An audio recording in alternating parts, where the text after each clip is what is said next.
अस्सलाम वालेकुम एवरीवन। हम मॉडल इवेलुएट क्यों करते हैं? ठीक है, एक तो हमें पता चल जाए कि ये जो मॉडल हमने बनाया है ये कैसा परफॉर्म कर रहा है। दूसरा, जब मशीन लर्निंग के मॉडल हम बनाते हैं तो उसमें ना कुछ प्रॉब्लम्स आ जाते हैं। ठीक है, ये प्रॉब्लम आपके लिए नए वर्ड होंगे तो इसलिए इस पर मैं थोड़ा सा टाइम लगाऊंगा। फॉर एग्जांपल, ये हो सकता है कि एक मॉडल आपने ट्रेन किया हुआ हो लेकिन वो अंडर फिटेड हो। ठीक है, तो अंडर फिटिंग एक फिनोमिना है मशीन लर्निंग का, मैं अभी बताता हूँ ये क्या होता है। सिमिलरली एक और फिनोमिना है कि ये मॉडल ओवर फिट ना हो जाए। ठीक है, तो एक चीज़ जो आपने याद रखनी है वो ये कि एक अच्छा model is somewhere between under and fitting and over fitting. Over fitting. ठीक है, that is the right model. अच्छा, अब ये होती क्या है अंडर फिटिंग? अंडर फिटिंग की सबसे पहली निशानी ये है कि आपके मॉडल की ट्रेनिंग एक्यूरेसी भी बहुत कम होती है और आपके मॉडल की टेस्टिंग एक्यूरेसी भी बहुत कम होती है। अच्छा, यहाँ मैं एक्यूरेसी कह रहा हूँ क्योंकि अभी आपको सिर्फ एक्यूरेसी का पता है। जब इवेलुएशन के बाकी मैट्रिक्स की बात करेंगे तो फिर यही वर्ड एक्सटेंड हो जाएंगे। ठीक है, तो अंडर फिटिंग क्यों होती है कि या तो आपका एल्गोरिदम जो है वो बहुत सिंपल है, जैसे के नियरेस्ट नेबर में आपने नियरेस्ट नेबर सिर्फ 2 या 3 ले लिए तो मॉडल सिंपल होगा। ठीक है, तो ऐसा model is bound to be under fitted, वो एक हद से ज्यादा सीख नहीं सकेगा। इसकी एग्जांपल ये है कि एक छोटे बच्चे को आप एफएससी की किताब दे दें, मैथ की, चौथी पांचवी के बच्चे, उस बेचारे को समझ ही नहीं आता। ठीक है, वो उसकी कैपेसिटी नहीं है वो अंडरस्टैंड करने की। तो अंडर फिटिंग का मतलब है कि आपके मॉडल में कैपेसिटी नहीं है कि वो सीख सके। तो अंडर फिटिंग का इलाज ये होता है कि आप अपने मॉडल को कॉम्प्लेक्स करें, यानी अगर वो न्यूरल नेटवर्क है तो उसमें नई लेयर्स ऐड करें, अगर वो रैंडम फॉरेस्ट है तो उसमें मल्टीपल और डिसीजन ट्री की नोड्स ऐड करें, या डिसीजन ट्रीज जो आपने ऐड किए हैं उनकी डेप्थ इंक्रीज करें। ठीक है, सो अंडर फिटिंग का एक सोल्यूशन या अंडर फिटिंग का प्रॉब्लम, मुझे उम्मीद है आपको समझ में आ गया होगा कि मॉडल सही जवाब नहीं दे पा रहा। अब इसके दूसरी एक्सट्रीम पे हमारे पास होती है ओवर फिटिंग। ओवर फिटिंग का मॉडल ऐसा बच्चा है जिसने दबा के रट्टा लगाया हुआ, आपने जिस डाटा पे उसे ट्रेन किया है फर फर बताएगा, लेकिन जैसे ही आप ट्रेनिंग डाटा से बाहर कुछ पूछेंगे साथ ही उसकी बस होगी। ठीक है, तो ओवर फिटिंग को याद रखने की उसकी सबसे बड़ी बस तरीका है हाँ रट्टा। हाँ, थोड़ा सा जब मॉडल को जब हम ओवर फिट करते हैं, तो जब डॉक्टर साहब ने कहा कि आप उसके ट्रेनिंग डाटा से बाहर जाके सवाल करेंगे तो उसकी बस हो जाएगी, वो ऐसा ही होता है कि जैसे आपके पास एक लिमिटेड इन्फॉर्मेशन और आप हर जवाब को उस तरफ ड्रैग करने की कोशिश करें। ऐसा नहीं है कि मॉडल आपको आंसर नहीं देगा, मॉडल आपको आंसर देगा, लेकिन वो आंसर बायस्ड होगा towards that data that we are training, you know. तो वो एक सर्टन सिनेरियो में कैलकुलेट करना होता है। और अंडर फिटिंग का आपको है कि यार उसको मॉडल गलत जवाब ज़्यादा दे रहा है क्योंकि वो प्रॉपर तरीके से पढ़ नहीं पाए। कि एक जैसे मैट्रिक के बच्चे को एफएससी की किताब पढ़ाएंगे, कुछ ना कुछ तो उसके पल्ले पड़ेगा ना, कुछ ना कुछ तो वो रिटेन करेगा ना। अब आप जो भी जवाब देंगे वो उसी रिटेन में से करेगा। जैसे एक बच्चे को 2 लफ्ज़ सिखा दो ना, और फिर उससे जो सवाल भी करोगे वो या तो गलत जवाब देगा या फिर उन 2 लफ्ज़ों में से जवाब देगा जो उसने किया हुआ है।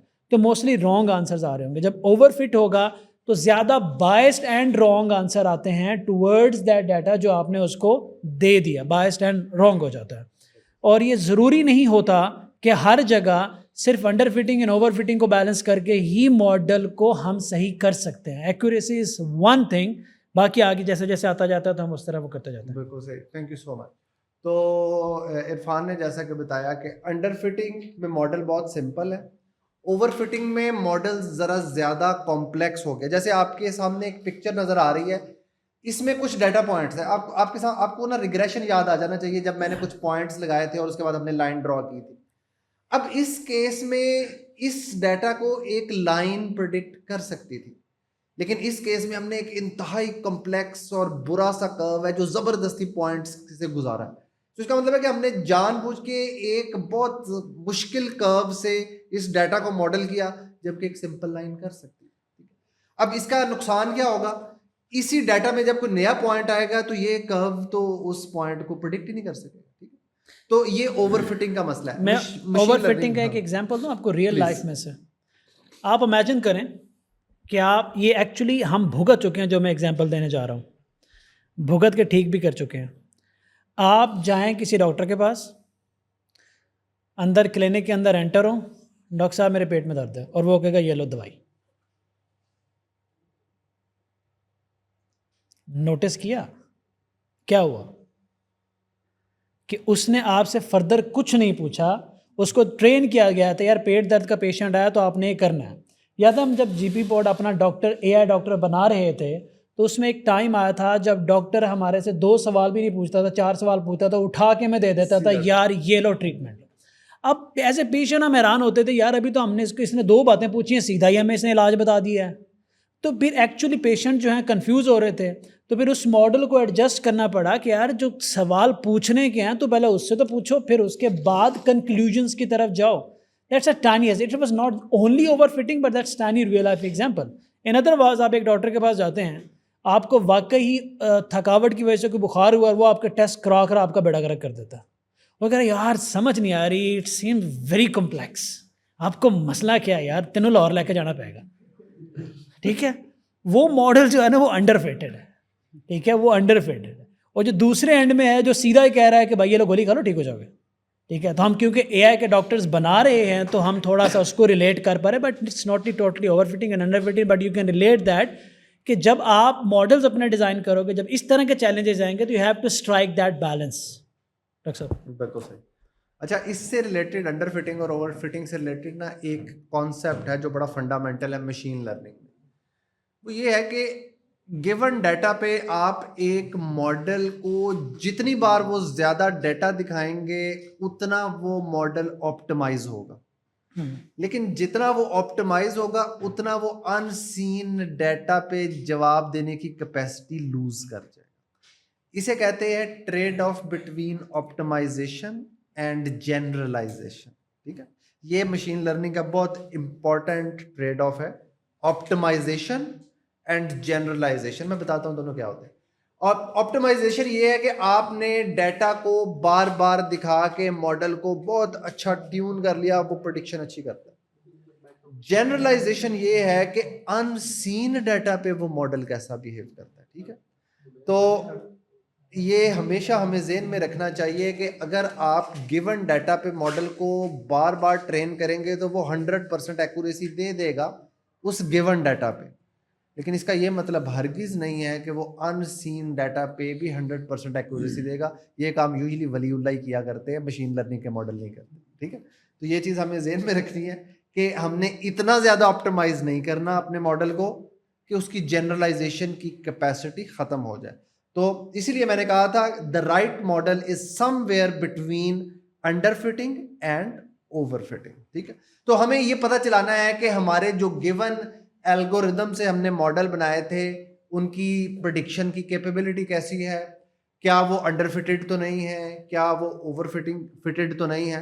तो इन सारी चीज़ों के लिए हमारे पास एक एवेल्युएशन मैट्रिक्स था जिसे हम कहते थे एक्यूरेसी। अब एक्यूरेसी, अब आपके ज़हन में क्वेश्चन आ सकता है अगर एक्यूरेसी है तो ये बाकी पढ़ने की क्या ज़रूरत है। तो ये बड़ा वैलिड क्वेश्चन है। मैं आपको एक एग्जांपल देता हूँ। फॉर एग्जांपल, आपके पास 100 लोगों का डेटा है। ठीक है, उसमें से 10 लोग बीमार हैं और 90 सेहतमंद हैं।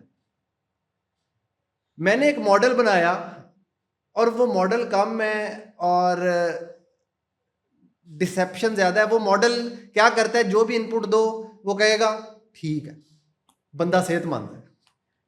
ठीक है, तो इसका मतलब है कि जब मैं ये डाटा जो मैं आपके सामने पेश कर रहा हूं जिसमें 10 लोग बीमार हैं और 90 सेहतमंद है, जब मैं उस मॉडल को दूंगा तो उसकी एक्यूरेसी तो 90% हो जाएगी। और वो क्या कह रहा है, आप दुनिया का जो भी डाटा दे, चाहे वो बीमार है या ठीक है, वो कहेगा ये बंदा सेहतमंद है। तो क्या ये मॉडल एक्यूरेसी इसकी 90% है? क्या ये बहुत अजीम मॉडल है? ये तो मॉडल ही नहीं है।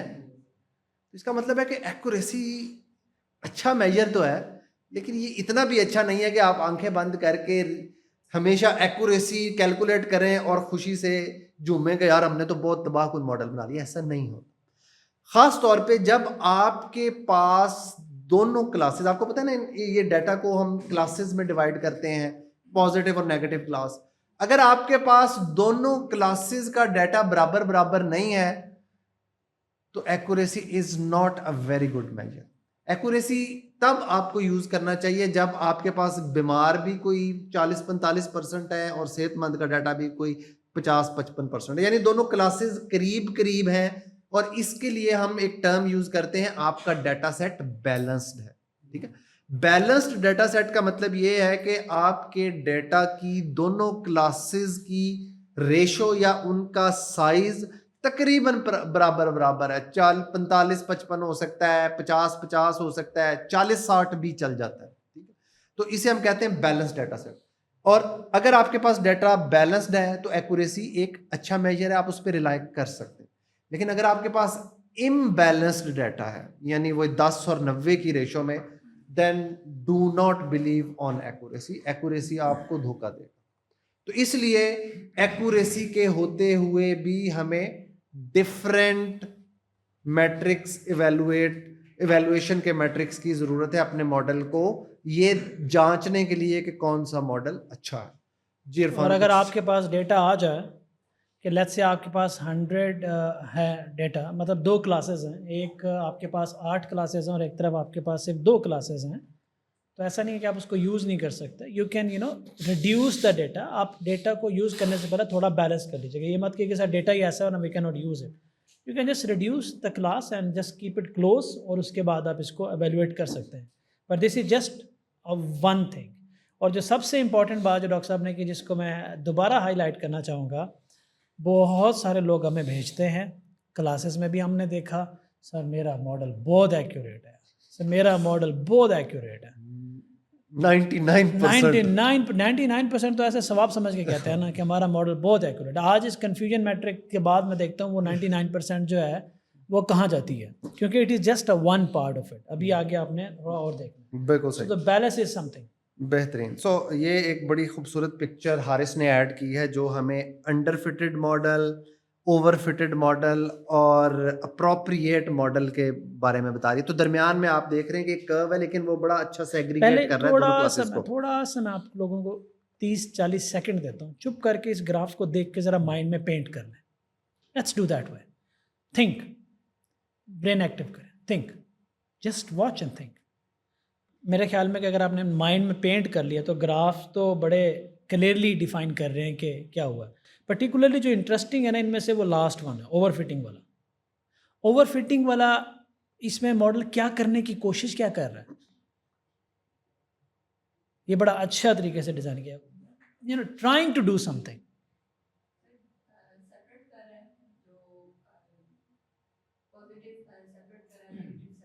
नहीं, वो सिर्फ सेपरेट तो पहले वाला भी कर रहा है, तो दूसरे वाला लास्ट था, थर्ड वाला भी सेपरेट ढूंढ के ला रहा है उन्हें। ये अच्छा ढूंढ के ला रहा है उनको। अच्छा, जैसे किसी को ज़बरदस्ती कोई बात मनाने पे, कायल करने पे बंदा छूट नहीं जाता कि यार ये ऐसा है तो ये ऐसा है। ऐसे हमें दिखाया जाता है ना, घर में बहस हो रही होती है कि बच्चे को FSC करानी है, प्री मेडिकल कराना है, तो घर में कुछ ऐसे समझदार लोग होते हैं, वो जाके ऐसे रीज़न लेके आ जाते हैं ना कि नहीं इन्हों तो तुसी सिविल इंजीनियरिंग करा लो। फिर वो ऐसे रीज़न देंगे कि जो भी आपको जवाब देंगे वो सिविल इंजीनियरिंग की तरफ जाएगा, क्योंकि वो ढूंढ के लाते हैं अपने मॉडल का, उस तरह से ट्रेंड होता है। तो यहाँ पे वो जाके एक सर्टेन टाइप को मॉडल कर रहा है, ओवरफिट मॉडल की ये निशानी है। बाकी डॉक्टर साहब आप इसको एक्सप्लेन करेंगे। अभी हम बात कर रहे हैं जो इवैल्यूएशन की, ये हम क्लासिफिकेशन के लिए कर रहे हैं। रिग्रेशन पे जब हम करेंगे तो मैं आपको एक्सप्लिसिटली बताऊंगा कि अब हम रिग्रेशन की बात करने लगे। तो अब से ऑनवर्ड जो बात मैं कर रहा हूं वो क्लासिफिकेशन मॉडल की इवैल्यूएशन के लिए है। और क्लासिफिकेशन मॉडल हमेशा आप क्या प्रेडिक्ट करते हैं, वो एक कैटेगरी या एक क्लास प्रेडिक्ट करते हैं। जैसे मेरी फेवरेट एग्जांपल होती है कैट एंड नॉन कैट। ठीक है, तो हम कैट एंड नॉन कैट पे ही सारी बातें करेंगे। तो अज्यूम करेंगे हमारे पास एक मॉडल है जिसको हम डाटा दे रहे हैं, और वो डाटा है मिक्स पिक्चर्स का। तस्वीरें हैं, एक तस्वीर में बिल्ली है, एक तस्वीर में बिल्ली नहीं है, और हमने मॉडल से कहा कि तुमने प्रेडिक्ट करना है तस्वीर देख के कि इस तस्वीर में बिल्ली है या बिल्ली नहीं है। तो ये हमारा क्लासिफिकेशन प्रॉब्लम है। तो आगे की डिस्कशन के लिए मैं ये वाली एग्जांपल या ये वाला क्लासिफिकेशन प्रॉब्लम यूज़ करूँगा। और साथ साथ एक छोटा सा मुझे लगता है कि ये आपकी जो क्रिटिकल थिंकिंग है इसको इम्प्रूव करने के लिए एक सीक्वेंस अच्छा है। ये मुझे एक सवाल आया, ये सवाल इस टॉपिक से थोड़ा सा हट के, लेकिन मैं चाहता हूँ कि आप लोग इस तरह के सवाल करना शुरू करें या पहले ही सिनेरियोज बताना शुरू करें। तो उसामा मलिक ने मुझसे पूछा है कि कोई ऐसी एग्जांपल दे जहाँ क्लाइंट ने आपसे आके कोई रिक्वायरमेंट दी हो, स्पेसिफिकेशन दी हो और आपने फैसला किया हो यार CNN से ये मसला हल हो जाएगा, कन्वोल्यूशनल न्यूरल नेटवर्क से ये मसला हमारा हल हो जाएगा, हमने ये डिसाइड किया। ये तो एक सिनेरियो उसने छोटा सा हमसे पूछा। जब हम ये टॉपिक पढ़ा रहे हों तो अगर आपके जहन में कुछ है, सर ये जो अभी आपने एक्यूरेसी पढ़ाई है ये इस केस में नहीं लग सकती, इस केस में लग सकती है, या ask scenario based question to us. मैं कोशिश करूंगा कि एक क्लास में हम 1-2 सिनेरियो बेस्ड क्वेश्चन लें ताकि आपको इंकरेजमेंट मिले टू थिंक क्रिटिकली और हम भी आपको एग्जाम्पल दें। फॉर एग्जाम्पल, अभी जो वक्त आया है ना जी, ये मल्टी मोडाल का टाइम आ गया। अभी आपको पता है कि पहले हम LLM से डील कर रहे थे, अब मल्टी मोडाल की तरफ सिस्टम्स जा रहे हैं। जब आप इसके बारे में बात कर रहे हैं तो बहुत सारी चीज़ें होती हैं। इवन हमें अगर आप हेल्थ केयर में आ जाएं और आपने प्रिडिक्शंस करनी है, पिक्चर्स की डिस्क्रिप्शंस लेनी है, उससे डिजीज़ प्रिडिक्ट करनी है, कोई वुंड प्रिडिक्ट करना है, कैंसर को प्रिडिक्ट करना है, देयर आर मल्टीपल वेज। और सर की मोस्ट फेमस एग्जांपल कैट वाली, उसके अंदर भी there are so many things जहाँ पे हम इनको अप्लाई करते हैं। अच्छा, हमें ट्रेड करना पड़ता है, हमें ये देखना होता है कि यार ये जो सिस्टम जिसके अंदर हम इमेज प्रोसेस करके इंफॉर्मेशन एक्सट्रैक्ट करने जा रहे हैं, ये इस्तेमाल कहाँ होगा, इसके अंदर इमेज प्रोसेसिंग एक्चुअली कितनी होगी, उसके ऊपर सर्वर टाइम क्या होगा, कंप्यूट टाइम क्या होगा, कौन सा सोल्यूशन हम कंप्यूटर विजन या कौन सी टेक्निक लगा के हम सोल्यूशन दें जो क्लाइंट के लिए एक्सेप्टेबल भी हो। समझ रहे हो? क्योंकि बाज़-औक़ात होता है कि यार किसी बंदे ने आके एक ही पिक्चर करनी है, एक ही वीक में करनी है, और ओकेजनली पिक्चर्स इन्फॉर्मेशन आती है। देयर आर सिस्टम जो टोटली पिक्चर ड्रिवन होते हैं। अब उन सिस्टम में आपको पिक करना होता है तो क्या होना। तो जब हम इस चीज़ को डील कर रहे होते हैं तो हम यूजुअली कर रहे हैं, हम हेल्थ केयर में भी ये काम कर रहे हैं, कंप्यूटर विजन के साथ इसको भी हम कॉम्बिनेशन में हम यूज़ करें। There are so many other thing that we are doing, particularly जब हम पेशेंट्स की रिपोर्ट्स या पेशेंट्स की इमेजेस या इस तरह पे हम काम करने की तरफ जा रहे हैं। There are so many experiments happening, क्योंकि AI in healthcare is about little experiments. But the question was good. Please do throw the scenario based question. I would love to answer. और अगर आप लोग हमें कोई सिनेरियो बताते हैं और आप लोग हमें सजेस्ट करते हैं कि यहाँ यूज़ हो सकता है और मुझे लगता है वाकई हो सकता है, तो I will highlight. Thank you very much Usama ji. Sir बेहतरीन। ओके, तो हम एवेल्युएशन मैट्रिक्स बनाएंगे कैसे? उसके लिए यही कैट वर्सेस नॉन कैट, हमारे पास एक मॉडल है, इनपुट में हम पिक्चर्स देते हैं, आउटपुट में बताता है कैट है या नॉन कैट है। अब इस मॉडल में 4 पॉसिबिलिटीज हो सकती है, ठीक है? ये 4 पॉसिबिलिटीज आपने गौर से सुननी है क्योंकि ये बहुत इंपॉर्टेंट हैं। आगे के जितने भी इवेल्युएशन के तरीके निकलने हैं वो इन 4 पॉसिबिलिटीज से निकलने। पॉसिबिलिटी 1, आपने जो तस्वीर दी वो कैट की तस्वीर थी और मॉडल ने उसको प्रेडिक्ट भी कैट ही किया, ठीक है? ये पहली पॉसिबिलिटी। इसे हम कहते हैं ट्रू पॉजिटिव, ट्रू पॉजिटिव, ठीक है? ओके। अच्छा, ये यूजुअली जब आप अंडर फिटिंग और ओवर फिटिंग को रिमूव कर रहे होते हैं तो उसको ना हैंडल करने के कुछ तरीके हैं। उसमें मेनली जो तरीका है वो ये है कि आप डाटा की डिविजन्स जो है ना वो ज़रा इंटेलिजेंटली करते हैं। अब इसके एक तरीका तो ये है कि आपने पता होगा आपको कि हम ट्रेनिंग और टेस्टिंग में डिवाइड कर लेते हैं, लेकिन ट्रेनिंग डाटा और टेस्टिंग डाटा के दरमियान में एक और होता है जिसे हम कहते हैं वैलिडेशन डाटा। तो यूजुअली आप ट्रेनिंग डाटा में से कुछ पोर्शन को हमेशा वैलिडेशन के लिए अपने पास बचा के रखते हैं, जो आप फिर मॉडल की हाइपर पैरामीटर ट्यूनिंग के लिए यूज़ करते हैं, मॉडल को और इम्प्रूव करने के लिए यूज़ करते हैं। और टेस्टिंग डाटा जो है वो आपको, क्योंकि वो अनसीन होता है, वो मॉडल ने कभी देखा नहीं होता, तो वो आपको अनबायस्ड ओपिनियन देता है कि यार ये मॉडल जो है ये किस तरह का मॉडल है और इसकी कैपेसिटी और कैपेबिलिटी क्या है, ठीक है? तो that's how you divide the data. अब हम वापस अपनी एग्जांपल की तरफ आते हैं। हाँ, ये जब आप ट्रेन कर रहे होते हैं ना मॉडल को, आप ट्रेनिंग, फॉर एग्जांपल आपने ट्रेनिंग के डाटा के 10 हिस्से थे, तो आपने ट्रेनिंग के डाटा में से 9 हिस्सों पे मॉडल ट्रेन किया और एक हिस्से पे वैलिडेट किया, ताकि आपको आइडिया हो कि आपका मॉडल ट्रेन भी कर रहा है या अंडरफिटेड है। मतलब मैंने बताया था ना कि अंडरफिटिंग की सबसे बड़ी एग्जांपल ये है कि आपका मॉडल ट्रेनिंग डाटा पे भी 60-65% से ज़्यादा एक्यूरेसी नहीं देगा। तो इसका मतलब है कि अब वो मॉडल चल नहीं सकता, आपको उस मॉडल को रिप्लेस करना है किसी कॉम्प्लेक्स मॉडल से। और मॉडल में कॉम्प्लेक्सिटी ऐड करने का तरीका मैंने बताया था, या तो ऑल टुगेदर एल्गोरिथम चेंज करें। जैसे आप पहले अगर सिर्फ एक डिसीजन ट्री यूज कर रहे थे, अब आपको पता है मल्टीपल डिसीजन ट्रीज को जोड़ के आप रैंडम फॉरेस्ट बना सकते हैं, या आप रैंडम फॉरेस्ट में नंबर ऑफ ट्रीज बढ़ा सकते हैं, या आप बूस्टिंग की तरफ जा सकते हैं, या अगर आप न्यूरल नेटवर्क की बात कर रहे हैं तो आप उसमें नंबर ऑफ न्यूरॉन्स बढ़ा सकते हैं या लेयर्स बढ़ा सकते हैं। खैर वो हमने पढ़े नहीं, इसलिए मैं उस पर ज़्यादा तवज्जो नहीं दूँ, लेकिन जनरल आइडिया ये है कि ये इट टेल्स यू कि क्या आपको मॉडल चेंज करने की ज़रूरत तो नहीं। सो ये एक important indicator. Does that answer your question? Okay, ठीक। ओके, तो इवैल्यूएशन के लिए मैंने आपको बताया था कि हम 4 टाइप के केसेस में बहुत इंटरेस्टेड होंगे, ठीक है, और इन चारों से ही हमारे सारे इवैल्यूएशन के तरीके निकलेंगे। तो मैंने आपको पहली ऑप्शन या पहली पॉसिबिलिटी बताई थी, that was true positive. Actual image cat का इमेज है और मॉडल ने प्रेडिक्ट किया ये कैट है, so that is true positive.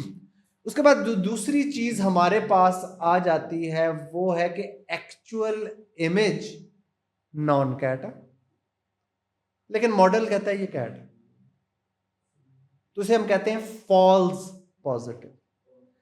Positive का मॉडल ने, लेकिन फॉल्सली का, ठीक है।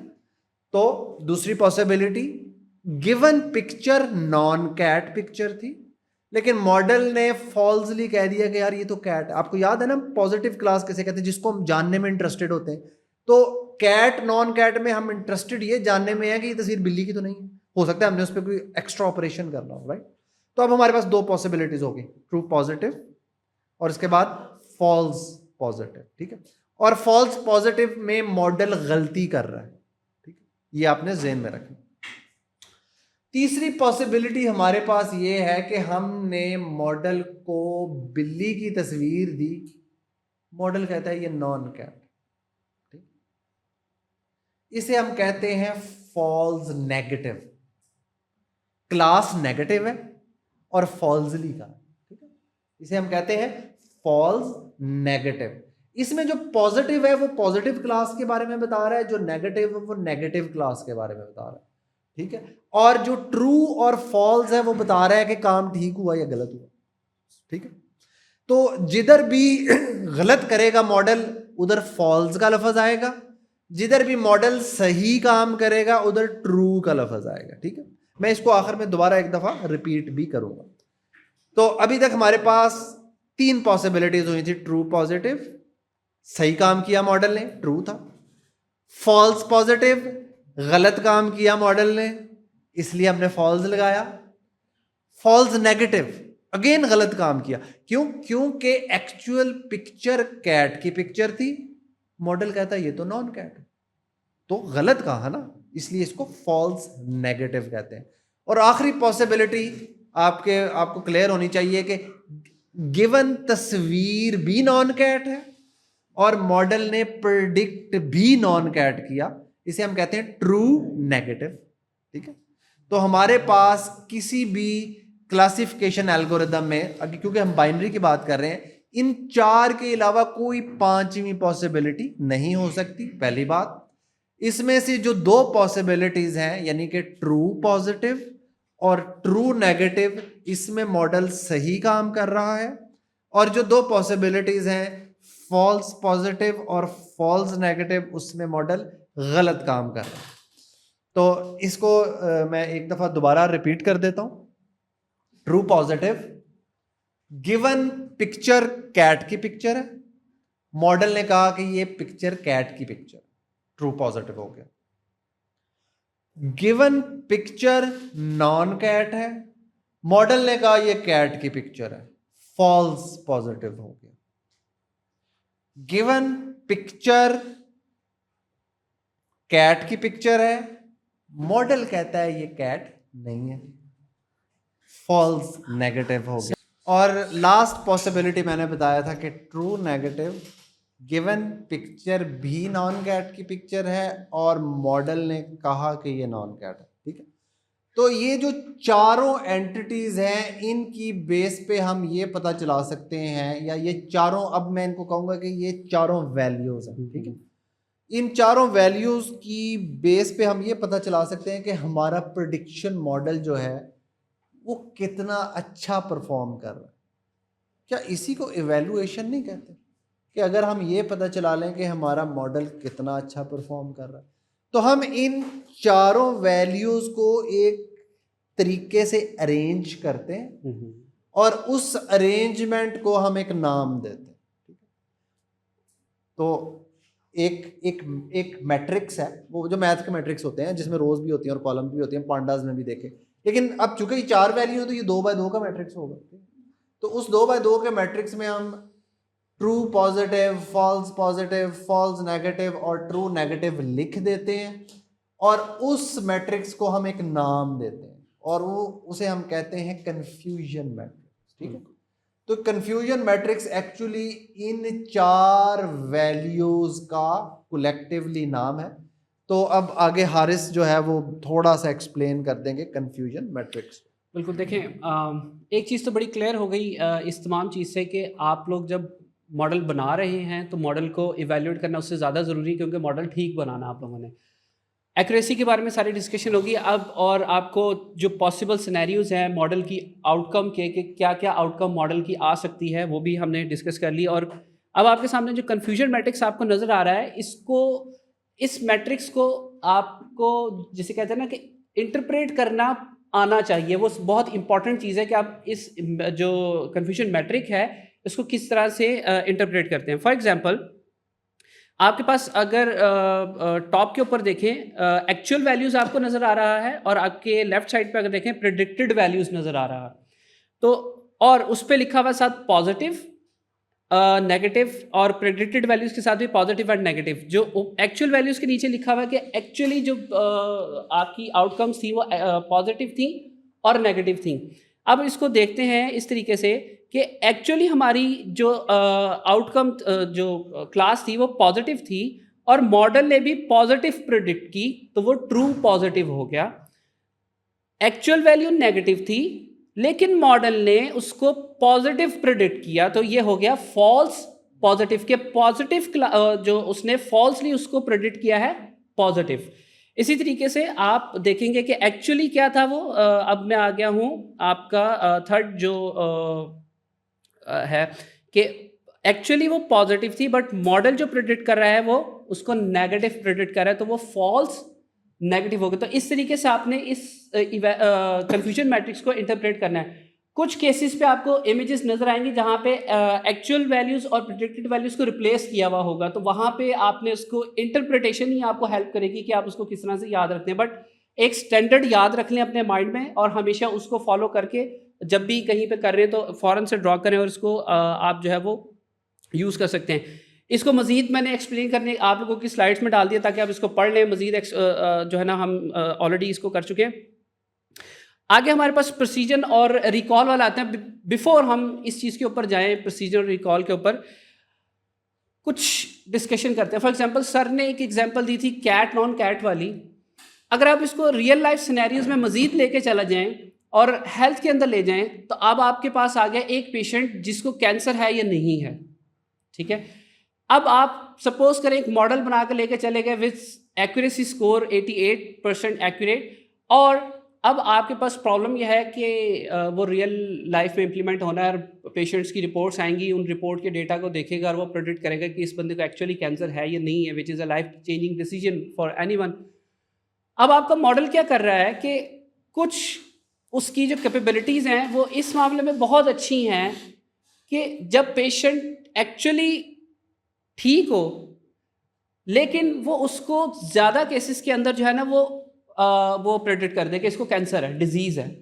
आपका मॉडल परफॉर्मेंस ऐसी दे रहा है कि कुछ केसेस में पेशेंट आपका ठीक है लेकिन वो उसको डिजीज़ जो है वो डायग्नोज करके दे रहा है कि आपको कैंसर है। तो ये ज़्यादा ख़तरनाक बात होगी कि अगर हम इसका रिवर्स कर दें कि अगर पेशेंट को कैंसर नहीं है लेकिन पेशेंट को कैंसर है लेकिन वो प्रेडिक्ट कर दे जी इसको कैंसर नहीं है, कौन सी वाली बात ज़्यादा डेंजरस है? सेकंड वाली कि जब आपके पेशेंट को कैंसर है बट आपका मॉडल कह रहा है इसको इसको कहते क्या है कंफ्यूजन मैट्रिक्स की जुबान में? ओहो, ज़्यादा कंफ्यूज कर दिया सर। फॉल्स नेगेटिव, कि एक्चुअली बंदे को कैंसर है लेकिन मॉडल ने फॉल्सली कहा कि नहीं ये तो नेगेटिव क्लास से बिलोंग करता है, इसको कैंसर नहीं है। ठीक है, तो फॉल्स नेगेटिव हमेशा ज़्यादा ख़तरनाक चीज़ होती है बनिस्बत फॉल्स पॉजिटिव के। चाहे आप इंफॉर्मेशन सिक्योरिटी में चले जाएं, चाहे आप हेल्थ में चले जाएं, चाहे आप कहीं और चले जाएं, यूजुअली हम कंप्रोमाइज़ अगर करने की हमारे पास ऑप्शन हो तो हम फॉल्स पॉजिटिव पे कंप्रोमाइज़ कर लेते हैं। हमारी कोशिश होती है कि हम फॉल्स नेगेटिव पे कंप्रोमाइज़ ना करें। बट आपके पास सिनेरियोज ऐसे आएंगे जहां पे आपको दोनों को देखना पड़ेगा, एक बैलेंस क्रिएट करना पड़ेगा। तो अगर मैं आगे चलता हूं, प्रिसीजन पे आते हैं। जो मैंने आपसे बात की ना कि आपका मॉडल दो किस्म के बिहेवियर शो कर रहा है, जहां पे आपकी डिजीज जो प्रेडिक्शंस है वो बदल रही हैं और काफ़ी ज़्यादा उसका इम्पैक्ट आ रहा है। तो इसको देखने के लिए इसकी इवैल्यूएशन के लिए आपके पास दो मैट्रिक्स है, प्रिसीजन एंड रिकॉल। सबसे पहले प्रिसीजन पे देख लेते हैं। प्रिसीजन आपके पास जितने ट्रू पॉजिटिव आपके पास आ रहे हैं divided by sum of true positive plus false positive. अब यहाँ पे आप लोगों को ये अभी थोड़ा सा कंफ्यूज करेगा ऑब्वियसली, क्योंकि नाम कंफ्यूजन मैट्रिक्स भी है। जब आप अपने माइंड में एक प्रॉपर इमेज बिठा लेंगे, सेव कर लेंगे कंफ्यूजन मैट्रिक्स की, और तब आप इस इमेज को देखेंगे। इस कॉन्सेप्ट के लिए स्पेशली आपके माइंड के अंदर एक इमेज जनरेट होना ज़रूरी है। जब भी मैं कंफ्यूजन मैट्रिक्स का नाम लूँ कि ट्रू पॉजिटिव कहाँ है, फॉल्स पॉजिटिव कहाँ है, फॉल्स नेगेटिव कहाँ है और ट्रू नेगेटिव कहाँ पे है, तो आपके पास एक स्कोर आ रहा है प्रिसीजन का। अब मैंने साथ ना उसका यूज़ केस एग्जाम्पल डाला हुआ है कि आपका जो मॉडल है वो फॉल्स पॉजिटिव जो है ना, उसकी एग्जाम्पल डाली हुई है कि प्रेडिक्टेड डिजीज़ जो है उसने प्रेडिक्ट कर दिया कि जो पेशेंट है उसको डिजीज़ है, बट एक्चुअली वो हेल्दी पेशेंट था। प्रिसीजन आपको इन केसेस के अंदर जो है वो हेल्प आउट करेगी बहुत ज़्यादा, और पेशेंट का अननेसेसरी ट्रीटमेंट हो रहा है। दूसरा केस मैंने आपके साथ जो डिस्कस किया था कि एक चीज़ आपके पास इसका जो रिवर्स केस था कि पेशेंट जो है वो आपका डिजीज़ है बट आप उसको हेल्दी जो है ना वो डिक्लेयर कर दें, वो रिकॉल आपको हेल्प आउट करेगा। तो फॉर्मूला आप लोगों के सामने लिखा हुआ है, तमाम वैल्यूज़ जो हैं वो आपके पास कन्फ्यूजन मैट्रिक्स में से निकल के आएंगी कि आपने सिर्फ वैल्यूज़ पुट डाउन करनी है, कैलकुलेट करनी है, आपके पास वैल्यू आ जाएगी। देखिए, प्रिसीजन का मतलब ये है कि आपके मॉडल ने जो टोटल पॉजिटिव प्रेडिक्शंस की हैं उनमें से कितनी ठीक है। अब मैं दोबारा इसको बताता हूँ। आपके मॉडल ने जो टोटल पॉजिटिव प्रेडिक्शंस की हैं, पॉजिटिव क्लास का मतलब, पॉजिटिव जब मैं कह रहा हूँ इसका मतलब मैं पॉजिटिव क्लास की बात कह रहा हूँ, उनमें से कितनी पॉजिटिव प्रेडिक्शंस सही हैं, तो इसे हम प्रिसीजन कहते हैं। अब ये कैसे कैलकुलेट करेंगे? आपके पास टोटल नंबर ऑफ मॉडल की पॉजिटिव प्रेडिक्शंस होना चाहिए। वो total number of positive predictions क्या है? वो है true positive plus false positive. यही है ना टोटल पॉजिटिव प्रेडिक्शंस जो मॉडल ने की है। तो इनमें से सही कितनी है? वो ट्रू पॉजिटिव थी। तो प्रिसीजन को कैसे कैलकुलेट करेंगे? True positive divided by total number of positive predictions done by model, जो कि true positive plus false positive. ठीक है, तो अगेन मैं वन लाइनर बताता हूँ। प्रिसीजन आपको ये बताता है कि आपके मॉडल ने जो टोटल पॉजिटिव प्रेडिक्शंस की हैं उनमें से कितनी ठीक है। It's actually a ratio. ठीक है, सिमिलरली अब इसी तरह हम रिकॉल की बात करते हैं। अच्छा, रिकॉल का लफ्ज़ ना बड़ा मज़ेदार लफ्ज़ है। रिकॉल का एक्चुअल इंग्लिश में मतलब है कि किसी चीज़ को आप पहले याद करें और फिर उसको ना ज़हन में लाएं कि यार ये चीज़ रिकॉल करो, ये मैंने तुम्हें बताई थी। तो इधर भी ना इससे मिलता जुलता ही मतलब है। रिकॉल में हम इंटरेस्टेड होते हैं एक्चुअल पॉजिटिव। प्रिसीजन में मैं क्या कह रहा था? Predicted positive. ये याद रखना बहुत इंपॉर्टेंट है। प्रिसीजन में we were talking about predicted positive. Total जो प्रेडिक्टेड पॉजिटिव है उसमें से कितनी ठीक है। लेकिन जब हम रिकॉल की बात करते हैं तो हम ये देखना चाहते हैं कि जो एक्चुअल पॉजिटिव थी उनमें से मॉडल ने कितनी ठीक प्रेडिक्ट की। तो इसका मतलब है कि एक्चुअल पॉजिटिव कितनी थी, वो थी true positive plus false negative, क्योंकि फॉल्स नेगेटिव फॉल्सली नेगेटिव तभी है ना जब वो पॉजिटिव थी, वो एक्चुअली पॉजिटिव चीज थी। तो रिकॉल हमें ये बताती है कि एक्चुअल पॉजिटिव डाटा में से मॉडल ने कितना पॉजिटिव डाटा ठीक प्रेडिक्ट किया। तो ये इनकी एक बेसिक सी इंटरप्रिटेशन है। तो अभी आपके सामने अच्छा इन मैट्रिक्स की खास बात ये है कि ये अनबैलेंस्ड डाटा पे भी आपको एक रीजनेबल मेजर प्रोवाइड करते हैं, और बाद में हम देखेंगे कि हम इन्हें भी कंबाइन करके मॉडल को और ज़्यादा अच्छा वैल्यूएट कर सकते हैं, लेकिन वो बात नेक्स्ट लेक्चर के लिए है। अभी के लिए टेक अवे आपके पास है कि हमारे पास दो नए एवेल्युएशन के मैट्रिक्स हैं। उनका नाम है, एक का नाम है प्रिसीजन, जिसमें हम देखते हैं कि मॉडल जो टोटल पॉजिटिव प्रेडिक्शन कर रहा है उसमें से कितनी पॉजिटिव प्रेडिक्शन एक्चुअली से ठीक की। और दूसरा हमारे पास जो मेजर है वो है रिकॉल, और रिकॉल में हम देख रहे हैं कि एक्चुअली जो पॉजिटिव क्लास का डाटा था मॉडल उसमें से कितना सही रिकॉल कर सका या कितना सही याद कर सका। और उसका फॉर्मूला बड़ा आसान है, true positive divided by actually total positive जितना भी है, और वो आपको पता है true positive plus false negative होता है। तो इस तरह जब आप सेंस बना के इस पर गौर करेंगे तो ये ऑटोमेटिकली आपके जहन में आपको याद रहना शुरू हो जाएगा। बिल्कुल, आप लोगों की आसानी के लिए ना मैंने आगे स्लाइड्स के अंदर बड़ी डिटेल्ड एग्जांपल्स जो है ना इसकी डाली है विद नंबर्स के, आप हर चीज़ को एक्चुअली कैलकुलेट करें, फिर उसकी इंटरप्रिटेशन आप लोगों ने किस तरह करनी है रिजल्ट्स की, वो तमाम एग्जांपल्स इसमें मौजूद है। तो इनको ज़रा अच्छे से आप लोग गो थ्रू कीजिएगा। तो बस आज के लिए मेरा ख्याल हम इधर ही वाइंड अप करेंगे, और नेक्स्ट लेक्चर में हम फिर अगली चीज़ों पे आएंगे। Thank you so much. इंशाल्लाह नेक्स्ट लेक्चर में मुलाकात होती है। अल्लाह हाफिज़।